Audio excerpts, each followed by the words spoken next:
El tema que vamos a hablar ahora se llama Cuando Dios sopla vida. Es muy interesante. Voy a leer primero el texto, que es el capítulo 37 de Ezequiel, que habla de algo interesante, de unos huesos secos. Y eso nos va a decir mucho a nosotros también. Dice así: la mano de Jehová vino sobre mí y me llevó en el espíritu de Jehová y me puso en medio de un valle que estaba lleno de huesos y me hizo pasar cerca de ellos por todo alrededor. Y aquí que eran muchísimos sobre la faz del campo y por cierto secos en gran manera. Y me dijo: hijo de hombre, ¿vivirán estos huesos? Y dije: Señor Jehová, tú lo sabes. Me dijo entonces: profetiza sobre estos huesos y diles: huesos secos, oíd palabra de Jehová. Así ha dicho Jehová el Señor a estos huesos: he aquí yo hago entrar espíritu en vosotros y viviréis. Y pondré tendones sobre vosotros y haré subir sobre vosotros carne y os cubriré de piel.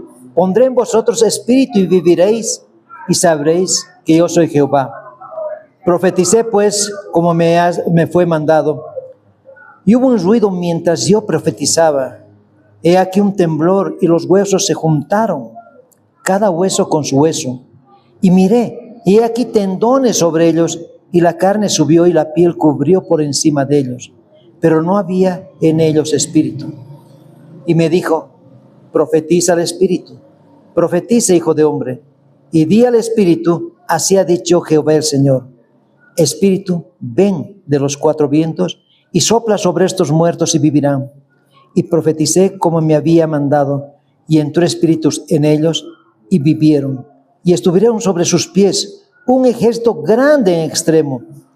Me dijo luego: hijo de hombre, todos estos huesos son la casa de Israel. He aquí, ellos dicen: nuestros huesos se secaron y pereció nuestra esperanza, y somos del todo destruidos. Por tanto, profetiza y diles: así ha dicho Jehová el Señor: he aquí yo abro vuestros sepulcros, pueblo mío, y os haré subir de vuestras sepulturas y os traeré a la tierra de Israel. Y sabréis que yo soy Jehová cuando abra vuestros sepulcros y os saque de vuestras sepulturas, pueblo mío. Y pondré mi espíritu en vosotros y viviréis, y os haré reposar sobre vuestra tierra, y sabréis que yo, Jehová, hablé y lo hice, dice Jehová.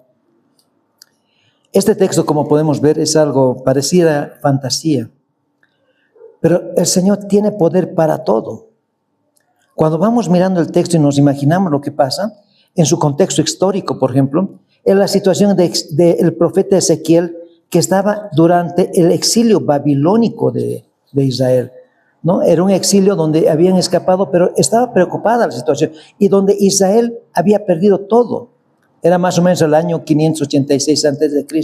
Había perdido su tierra, había perdido su templo, había perdido su rey, o sea, todo, absolutamente todo, incluso su identidad nacional. Israel estaba devastado, totalmente devastado. Sentía que Dios los había abandonado. Esa era su situación.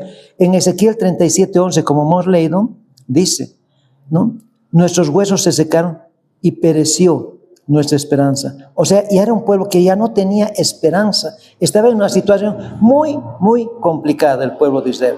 En realidad estaba exiliados. Había por todo lado israelitas, no estaban unidos. Y esto tiene un contexto espiritual también, porque el exilio no fue casualidad. No fue casualidad, porque dice que fue consecuencia de la idolatría, de la injusticia, de la rebelión continua de su pueblo, y además de eso, de la desobediencia al pacto. Dios había hecho un pacto con Israel y ellos habían desobedecido, pero Dios había advertido sobre este punto. Les había dicho al pueblo de Israel, había advertido anteriormente. En Deuteronomio leemos esa advertencia que tiene el Señor. Deuteronomio 28. Dios les da advertencia al pueblo de Israel. Cuando leemos el versículo 1 y 2, voy a leer. Y dice así en Deuteronomio 28. Acontecerá que si oyeres atentamente, le está diciendo que ustedes escuchen atentamente la voz de Jehová tu Dios, para guardar y poner por obra todos tus mandamientos que yo te prescribo hoy, también Jehová tu Dios te exaltará sobre todas las naciones de la tierra. Y vendrán sobre ti todas estas bendiciones y te alcanzarán si oyeres la voz de Jehová tu Dios. O sea, Dios le estaba diciendo, van a tener toda bendición, todo tipo de bendición.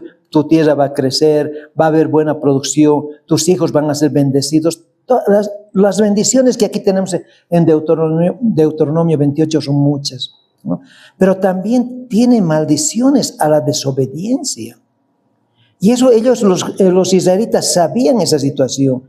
Cuando nos vamos un poquito al versículo 15, ¿ya? Y está hablando sobre consecuencias de la desobediencia, dice lo siguiente: pero acontecerá, le dice, si no oyeres la voz de Jehová tu Dios, si no escuchas la voz que te estoy poniendo ahora, para procurar cumplir todos tus mandamientos. Me le está diciendo para que procures cumplir todos tus mandamientos. No le está diciendo que tú vas a cumplir, no le está forzando, le está diciendo vas a procurar cumplir, vas a poder hacerlo, vas a lograr poco a poco. Eso es lo que le está diciendo, ¿no? No es de golpe las cosas, pero le dice para procurar cumplir todos sus mandamientos y sus estatutos que yo te intimo hoy, que vendrán sobre ti todas estas maldiciones y te alcanzarán. Maldito serás tú en la ciudad y maldito en el campo. Y aquí hay mucha maldición, ¿no? Que leer es terrible, es terrible. Sin embargo, el Señor en esta parte de Ezequiel no solamente habla de lo que estaba pasando con su pueblo, sino de la restauración de su pueblo. Por eso en su contexto profético, por ejemplo, es una profecía de la restauración nacional de Israel. O sea, regresa del exilio y se va a renovar espiritualmente en el futuro el pueblo de Israel. Eso es lo que va pasando. O sea, Dios promete reunir a su pueblo. Eso lo vamos a ver enseguida. Promete reunir a su pueblo desde esa época. Miren, tantos años. Es uno de los pueblos más antiguos, el pueblo de Israel. Son ya casi 3.500 a 4.000 años, que es el único pueblo que ahorita, hasta ahora tiene el mismo nombre y sigue vigente, ¿no? Y dice que los va a volver a su tierra y hará volver también. Lo más importante para él, para Ezequiel, y para Dios, era su relación con Dios. Porque él quería eso, que haya una relación completa con Dios de su pueblo.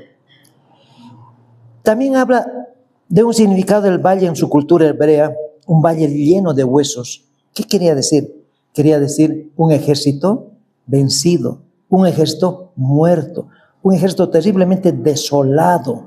Era totalmente desolado y además de eso está hablando de huesos secos, fuertemente secos, o sea, bien secos. Algo que uno se admira y dice, es como una tumba que pone muchos huesos, ¿no? Multitud de huesos, un ejército completo lleno de huesos y todos secos, ¿no? Y para ellos era algo terrible para los judíos. Era, en primer lugar, no estaban enterrados. Era una humillación para el pueblo de Israel que ellos no estén enterrados, ¿no? Y además eran muy secos, como hemos dicho. Además, hay también una enseñanza teológica. El mensaje central es: Dios puede restaurar lo que está completamente muerto. Dios puede restaurar nuestra vida, puede restaurar nuestra situación, puede restaurar y darnos gozo, alegría, confianza en el Señor. Él es el único que puede restaurar esta situación en nosotros. Y el único que también puede hacerlo en nosotros, Él es el Espíritu Santo que está en cada uno de nosotros. Porque nosotros somos el templo del Espíritu Santo. Cada uno de nosotros somos el templo del Espíritu Santo. Y el templo del Espíritu Santo va a actuar en nosotros, en nuestro corazón, para cambiar nuestra vida. Eso es el contexto de lo que dice aquí, el valle de los huesos secos. Vamos a ir hablando ahora todo poco a poco. El texto clave de esta prédica, que dice cuando Dios sopla vida, es el versículo 5 del capítulo 37 de Ezequiel, que dice: he aquí, yo hago entrar espíritu en vosotros y viviréis. O sea, Dios lo lleva al profeta al valle, no para mostrarle, digamos, el tesoro, nada, sino para que vea y revelar el poder de Dios a él. ¿Qué Dios puede hacer con las personas? cómo Dios puede curar a las personas. Vamos a leer el versículo 1 y 2 para comenzar. Dios nos lleva a enfrentar nuestra realidad, porque nosotros en realidad en eso estamos. No somos nada para Dios, ¿no? Pero Él nos ama. La mano de Jehová vino sobre mí y me llevó en el espíritu de Jehová y me puso en medio de un valle que estaba lleno de huesos. Lo ha puesto a Ezequiel en medio de ese valle. ¿Cómo se sentirían? Yo me imagino verme en medio de un valle lleno de huesos y cantidad de huesos. Y de paso, hermanos, cuando estaba en Potosí una temporada, estaban arreglando las iglesias en Potosí, las iglesias católicas. Y yo estaba ahí con juegos didácticos ofreciendo a las escuelas y nos hemos entrado a una iglesia. Creo que se llamaba San Benito, una iglesia muy grande, bonita la iglesia. Hemos entrado ahí. Cuando entramos vemos, pero cualquier cantidad de cráneos. Debe ser lleno como este cuarto, llenito de cráneos. Me han mirado y yo decía, ¿por qué tanto? Porque dice que antes las iglesias eran cementerios. Y cuando me imagino ver esto, me recuerda eso. Yo me he asustado ver tanto cráneo en esas iglesias. No sé qué habrán hecho. Y todas las iglesias tenían cualquier cantidad de cráneos. Había una iglesia que decían, la iglesia de los indios, decían ellos, los españoles. Era una iglesia, era una capilla chiquita hecha de barro. Y ahí ahora funciona en escuela. Eran a las personas que los agarraban y los castigaban o los metían a la mina, donde nunca más salían, y los llevaban ahí, los enterraban en esa iglesia. El gobierno alemán restaura esta torre porque era lo único que quedaba en una torrecita así, muy bonita, que parecen unos dibujos, muy interesante la torrecita, sencilla, muy sencilla de adobe, restaurada. Le pusieron una puerta nuevita, de madera, para que se vea bien, ¿no? La torrecita, su techito para que no se arruine, ya no se vaya arruinando, ya no se vaya cayendo. Pero ha pasado una temporada y le ha caído un rayo. Y es para no creer. Pero la puerta estaba deshecha de esa iglesia, de esa torrecita, de ese campanario, digamos, de esa iglesia. Y nos hemos quedado mirados, le hemos ido con un amigo ahí a vender, y nos hemos quedado mirados y nos dice, ¿por qué la puerta está rota? Está deshecha y el techo también. Se ha entrado un rayo, nos dice, y lo ha roto todo. Mire, ¿cuánto habrá sido la maldad también de los españoles en esa época, ¿no? O la ambición de algunos, ¿no? Porque no todos son así, que han debido castigar a tantos campesinos que los metían a la mina y no salían de allá. Estaban toda su vida. Entraban, dicen, niños, y salían niños. Cuando hemos ido al Museo de la Moneda, hemos visto cómo se ponían en sus rodillitas cueritos para que no se lastimen, cómo estaban sus codos, todo, para andar, andaban así de rodillas para sacar la plata de la mina. Y uno recuerda y es triste, y eso es lo que pasa aquí. Eso es lo que encuentra Ezequiel. Cualquier cantidad de huesos que en una guerra, en una batalla habían perdido los israelitas, y todos esos huesos se quedaron ahí sin sepultura. Por eso dice que Él me puso en medio de un valle que estaba lleno de huesos y me hizo pasear cerca de él. O sea, el hecho de dar vueltas por ese valle lleno de huesos, ¿no? Alrededor, dice, he aquí que eran muchísimos sobre la faz del campo y, por cierto, secos en gran manera. Secos en gran manera. ¿Saben? Hay situaciones en nuestra vida que también necesitamos restaurar. Tal vez problemas pasados, inconvenientes que hemos tenido, o problemas ahora que tenemos siempre. Pero tal vez necesitamos algunas cosas donde nosotros tenemos que pedir perdón a algunas personas, que hemos hecho daño tal vez alguna vez. Eso es restaurar. Eso es lo que el Señor quiere hacer con Israel. Porque como hemos visto en su contexto espiritual, ellos habían rebelado contra Dios. Habían desobedecido todo lo que Dios les había indicado. Y eso es lo que estaba pasando en esta época. Era terrible la cantidad de huesos que había. Y era realmente una grave situación en que estaba pasando. Pero, ¿qué dice luego en el versículo 3? El versículo 3 dice, y me dijo, hijo de hombre, ¿vivirán estos huesos? Y dije, Señor Jehová, tú lo sabes. Le pregunta Dios a Ezequiel, ¿vivirán estos huesos? Ezequiel, ¿qué puede ser? Yo personalmente diría, no, están súper secos. Pero él con sabiduría le dice, no sé, Señor, tú lo sabes, yo no lo sé. O sea, él tiene sabiduría para hablar, porque es un profeta de Dios, ¿no? Las respuestas, activa su fe del profeta y responde, como vemos aquí, sabiamente.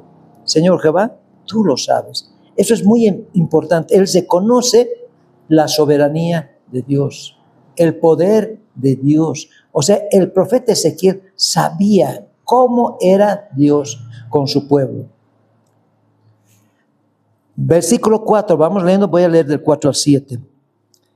Me dijo entonces, profetiza sobre estos huesos y diles, huesos secos, oíd palabra de Jehová. Así ha dicho Jehová el Señor a estos huesos. He aquí yo hago entrar espíritu en vosotros y viviréis.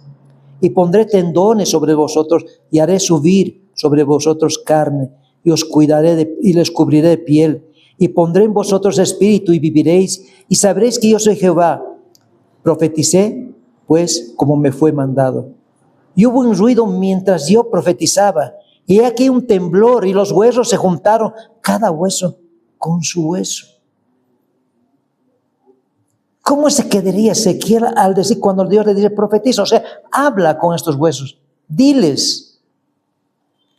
Eso le está diciendo, ¿qué vas a anunciarles a estos huesos que se vayan juntando? Y los huesos se van juntando. Miren, en esos huesos secos, el ruido de los huesos, ¿cómo es el ruido de un hueso?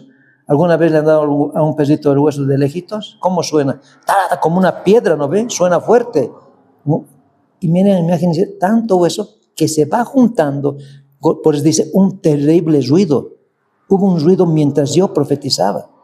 Y aquí un temblor, o sea, todos los huesos seguramente se iban formando, salían de algún lugar, estaba todo mezclado y salían y se iban juntando, dice, hueso con hueso, cada uno con su respectivo hueso. Cuando uno imagina esto y dice, cuán grande es Dios. Si eso puede hacer, ¿qué más para nosotros podría hacer? ¿Cuánto más podríamos juntar nosotros y hacer algo para el Señor y Él bendecir nuestra vida? Cuando leemos esta situación nos damos cuenta de realmente la soberanía de Dios, cuán grande es. Esa palabra de profetiza dice de algo de milagro. Ese ruido, todas esas cosas que van pasando ahí. Y el versículo 8 dice lo siguiente. Y miré, y aquí tendones sobre ellos, y la carne subió, y la piel cubrió por encima de ellos, pero no había en ellos espíritu. O sea, ya tenían todo, pero estaban muertos todavía. No había todavía espíritu en ellos. Esa era la situación más grave de la situación, que el Señor iba a darles vida a todos esos huesos. Ya eran cuerpos, ya tenían carne, ya tenían piel, ya eran soldados, ya era el ejército de Israel. Pero le faltaba lo más importante, el Espíritu de Dios. El Espíritu de Dios era lo más importante que ellos tenían y necesitaban tener. ¿Saben? Nosotros podemos estar bien organizados como esos cuerpos, la misma iglesia, nosotros personas, ¿no? Pero tal vez nos falta el Espíritu de Dios en nosotros. Y eso es lo que necesitamos comprender, que Dios quiere que tú seas su hijo verdadero, quiere cambiar tu vida, quiere que tú tengas un corazón diferente y que sea diferente tu vida también. Eso está haciendo Dios aquí. Y uno se pone a admirar y dice, qué terrible esta situación. Cuando nos vamos al versículo 9 y 10, leemos lo siguiente. Y me dijo, profetiza al Espíritu, profetiza, hijo de hombre. Y di al Espíritu, así ha dicho Jehová el Señor. Espíritu, ven de los cuatro vientos y sopla estos muertos y vivirán. Y profeticé como me había mandado, y entró espíritu en ellos, y vivieron y estuvieron sobre sus pies un ejército grande en extremo. Era la restauración de ese ejército tan grande porque dice grande en extremo. Quiere decir que era un ejército gigante, pero Dios hace que ese ejército viva. Antes del Espíritu estaban muertos. Tenían ya todo completo, pero todos estaban tirados en el suelo seguramente, muertos. Hasta que Dios les dé el Espíritu. Hermanos, nosotros también estamos en una situación así, ¿no? A veces estamos como los huesos secos, tristes, preocupados, pensando que podemos solucionar nuestros problemas ya. Pero los problemas, cuando son ya del pasado, ya no se puede hacer nada, ¿no? Ya no podemos solucionar.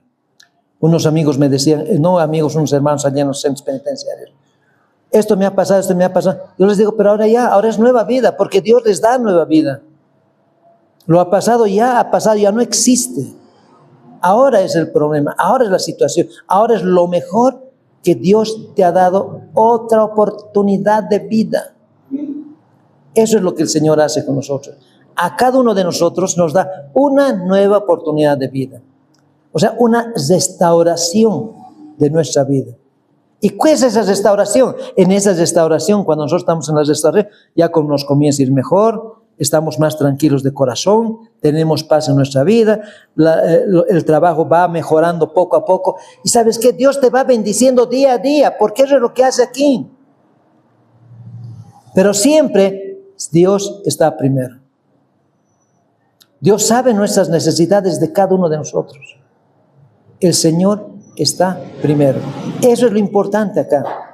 Cuando vemos esta situación, vamos viendo cómo Dios hace el trabajo. Primeramente, le muestra los valles, el valle de huesos, luego profetiza, le va saliendo tendones, carne se llena, y luego viene el Espíritu y les da vida a los huesos y se hace un gran ejército. Luego vamos a leer la restauración ahora de Israel, esos huesos que estaban secos, cómo el Señor va mejorando. Voy a leer del versículo 11 al 14.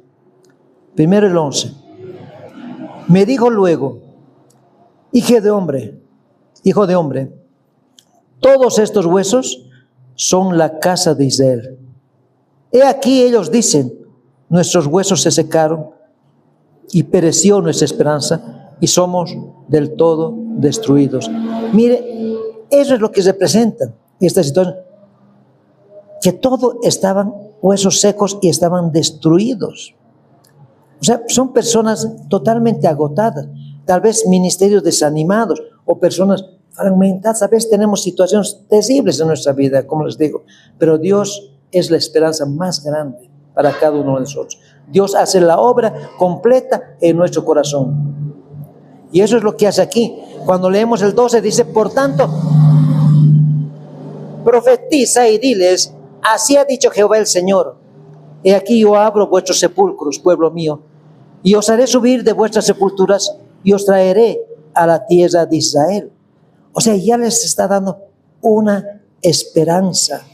Este contexto ya nos enseña algo poderoso.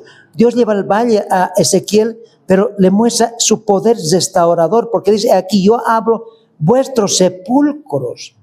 Ese lugar donde estaban, en ese lugar, en ese valle metidos todos, porque estaban encima uno del otro, ¿no? Seguramente. Pueblo mío, yo os haré subir de vuestras sepulturas y os traeré a la tierra de Israel. Es la promesa que Dios hace al pueblo de Israel, de darles su tierra, de darles su lugar, de darles esa esperanza, porque Israel estaba totalmente destruido. Vamos a leer luego sobre cómo era la situación. Luego el versículo 13 dice, y sabréis que yo soy Jehová, cuando abra vuestros sepulcros y os saque de vuestras sepulturas, pueblo mío. O sea, el Señor ya está diciendo, van a saber que yo soy su Dios. Me conocen, pero asimismo cuando me conocen, ustedes no obedecen la palabra de Dios. No están en la palabra de Dios. Eso le está diciendo, cambian su situación. Y por eso dice, os saqué vuestras sepulturas, pueblo mío. Está hablando claramente acá que les va a recuperar ese pueblo. Y dice el versículo 14, y pondré mi espíritu en vosotros y viviréis. ¿Se dan cuenta? Pondré mi espíritu en vosotros y viviréis. Eso es lo importante. Cada uno de nosotros, cuando no éramos cristianos, casi no teníamos el Espíritu de Dios porque fallábamos en muchas situaciones. Ahora que tenemos el Espíritu de Dios, Él nos confronta, nos ayuda a analizar nuestra situación, nos ayuda a discernir qué está bien, qué está mal, nos da una segunda oportunidad de vida. Y dice, pondré mi Espíritu en vosotros y viviréis, y os haré reposar sobre vuestra tierra, y sabréis que yo Jehová hablé y lo hice, dice Jehová. El pueblo de Israel, hermanos, era un pueblo, como les he dicho, un pueblo muy antiguo, ¿no? Pero aquí ha sufrido muchas situaciones. Dios los ha disciplinado de muchas maneras, mucho tiempo, muchas veces. Y su primer exilio ha sido el 733 al 722 con los asirios. Los asirios los han dominado. O sea, ellos han venido y los han invadido al pueblo de Israel. Y ahí ha habido un exilio. Pero nuevamente el pueblo de Israel se ha ido juntando y ha habido otro exilio. El 597, el día también con Babilonia. Babilonia ha hecho desaparecer, ha habido mucha muerte, casi desaparece el pueblo de Israel y mucha gente ha escapado israelita y luego después se han vuelto a juntar, ¿no? Pero dice, en el año 539, el rey Ciro derrota al imperio babilónico. Tras conquistar la ciudad, emite un decreto que permite a los judíos exiliados regresar a Jerusalén. O sea, estos regresan a Jerusalén. O sea, este Ciro les permite volver después de tantos años, más de 100 años. Es decir, bueno, ustedes van a volver a su pueblo. O sea, no tenían lugar, no tenían patria, no tenían nada, ni suelo Jerusalén. Era un lugar así, ¿no? Entonces se van. Pero ¿qué va pasando? El año 70, el pueblo de Israel hace una guerra con Roma ya también, ¿no? O sea, la primera guerra israelí-romana, cuando Vespasiano dice que era emperador y Tito gobernador de Palestina. Entonces Roma los arrasa, el 70, destruye su templo, destruye todo, y los judíos otra vez desaparecen, ¿no? Van escapando, bueno. Nuevamente se juntan. Otra vez se junta. O sea, es un pueblo que no se separa. Es como un cuerpo que se va agarrando. Todo judío vuelve. Es un pueblo tan unido, pero vuelve. Y Dios ama ese pueblo, porque es su pueblo escogido. Ahora somos nosotros también el pueblo escogido de Dios, porque somos ahora los que creemos en Él. Y somos sus hijos, ¿no? Y dice que en el año 132 después de Cristo, los judíos, bajo el mando de su líder Bar Kokhba, dice, se rebelaron contra Adriano, otra vez con el Imperio Romano. Y el 135 después de Cristo, el ejército de Adriano derrotó a los ejércitos judíos y la independencia judía se perdió. El Estado de Israel dejó de existir desde el año 135. No había Estado judío. O sea, estaba como los huesos secos, desparramados por todo lado. No había judíos. Todos habían escapado en diferentes lugares. Por eso hay judíos en todo el mundo. En muchos países, en muchos lugares hay judíos, ¿no? Estaba viendo unas películas de la Segunda Guerra Mundial. Había judíos hasta en Estocolmo, en Suecia, en todo lugar del mundo había judíos que querían unirse, pero no había lugar, ¿no? Dice que el Estado dejó de existir y la tierra que ocupaba se le dio el nombre de Palestina. Mire, desde el año 135, bajo el Imperio Romano se le llama Palestina. ¿Hasta cuándo? Porque el pueblo de Israel estaba diseminado. Luego aparece otro pueblo, el Imperio Otomano, que también toma esas tierras hasta la Primera Guerra Mundial. En la Primera Guerra Mundial gana el ejército británico a los otomanos y había ya un plan de poder restaurar su tierra a los judíos desde esa fecha, desde ya hace 1000 y tantos años. Pero no se da esa fecha, sino después de la Segunda Guerra Mundial. En la Segunda Guerra Mundial mueren cualquier cantidad de judíos. Estaba viendo esa película que decía, el mundo temblará. Y cuando Alemania se entra a Polonia, el primer país en la guerra, que es Polonia, agarran a los judíos y los meten, les dicen, bueno, ¿saben qué? Ustedes van a trabajar en una fábrica. Van a trabajar en una fábrica que es muy grande, eran miles de judíos, ¿no? Varios, ¿no? Muchos judíos. Van a trabajar en una fábrica y ustedes van a estar ahí trabajando. Y les dice, bueno, lo que vamos a hacer es, saquen sus maletas, dejen sus maletas aquí y voy a anotar sus nombres, ¿cómo se llama? Tal, y va anotando el militar, el alemán, los nombres de los judíos en las maletas. Sus cosas de valor también pongan a un ladito, les dicen, ¿no? Y vamos a poner nombres porque cuando lleguen a la fábrica les vamos a devolver. Mientras, ustedes van a entrar a ducharse porque allí tienen que estar todo limpio, puede haber enfermedades, todo tienen que entrarse a duchar. Entonces entran a la casa a ducharse y a la mala los meten a un camión allá en Polonia.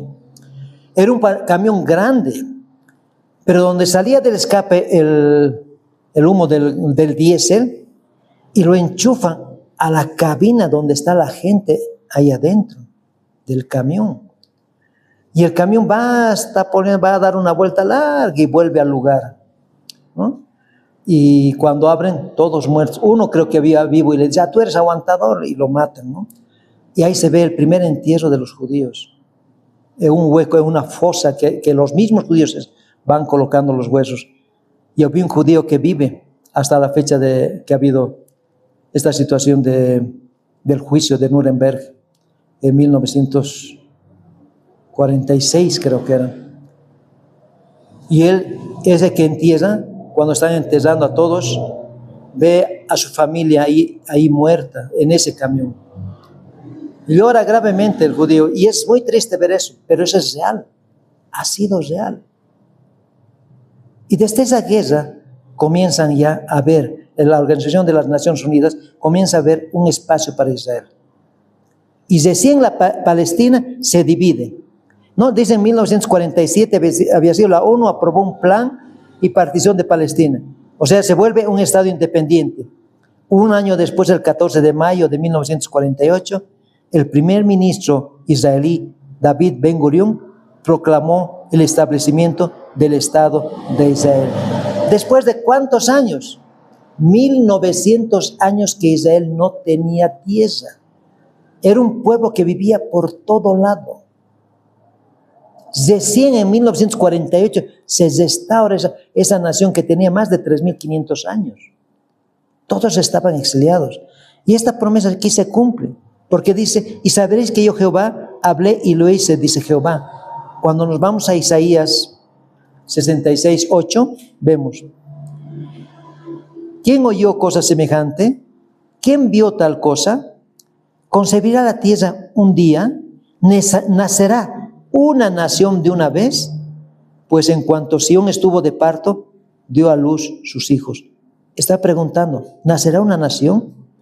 Dice que el pueblo de Israel ha nacido con 806,000 habitantes esa vez. Ahora son casi 10 millones de habitantes en Israel, israelitas, pero han nacido con muy poca gente, ¿no? Y en Amós nos dice, y traeré del cautiverio a mi pueblo Israel, y edificarán ellos las ciudades asoladas, y las habitarán. Plantarán viñas y beberán el vino de ellas, y harán huertos y comerán el fruto de ellos. Pues les plantaré sobre su tierra, y nunca más serán arrancados de su tierra que yo les di, ha dicho Jehová Dios tuyo. Esta promesa se ha cumplido. Israel tiene su tierra. Y es una tierra que era un desierto. Pero según lo que vemos nosotros, es una tierra próspera. Donde era desierto, hay frutas, hay los mejores frutas. Es uno de los grandes, entre los primeros exportadores de frutas al mundo, especialmente a Europa. Es un lugar desértico. Han hecho nacer tantas cosas. Es increíble cuando vemos la producción de Israel. La producción científica, producción agrícola, en fábricas, en todo.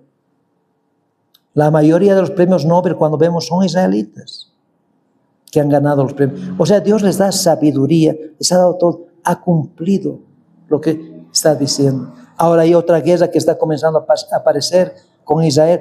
Todos quieren hacer desaparecer a Israel, pero Israel está unida. Y por eso dice, pues los plantaré sobre su tierra y nunca más serán arrancadas de su tierra que yo les di. Ha dicho Jehová Dios tuyo.